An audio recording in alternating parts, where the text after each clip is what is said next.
நாங்க வெளியிலேருந்து ஒருத்தர பார்க்கக்குள்ள, அவங்க எவ்வளோ சந்தோஷம் வைக்கிறாங்க, அவங்க எவ்வளோ சிரிச்சிட்டிக்கிறாங்க, அவங்க லைஃப்ப எவ்வளோ என்ஜாய் பண்றாங்கன்னு நாங்க சொல்லிடுவோம்.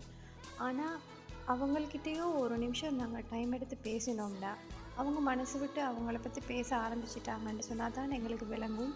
அவங்களுக்கு எவ்வளோ பிரச்சனை அவங்க கோ த்ரூ பண்றாங்கன்னு. பிகாஸ் நான் நினைக்கிறேன், ஸ்ட்ரகிள்ஸ் இல்லாத மனுஷனே இல்ல. எல்லா மனுஷனும் ஏதாவது ஒரு வகையில ஒரு ஸ்ட்ரகிள்ஸ கோ த்ரூ பண்ணி கொண்டு தான் இருக்கிறாங்க. அது சில பேருக்கு பெருசாயிக்கலும், சில பேருக்கு சின்னதாயிக்கலும், சில பேருக்கு குயிக்கா சால்வ் பண்ண இளமைக்கும், சில பேருக்கு அத எது செஞ்சாலும் சால்வ் ஆகாமக்கி லைஃப் லாங் அவங்க அத கடந்து போ வேண்டியதா இருக்குது. ஸோ, எப்பயும் ஒரு மனுஷன்ட வெளித்தோற்றத்த வச்சு, அவங்க சிரிக்கிறத வச்சு, அவங்க பயணம் போறத வச்சு, அவங்க ட்ரெஸ் பண்றத வச்சு, அவங்க முக்கியமா அவங்க போடுற ஸ்டேட்டஸ வச்சு, அவங்க ஹேப்பியா இருக்கிறாங்க.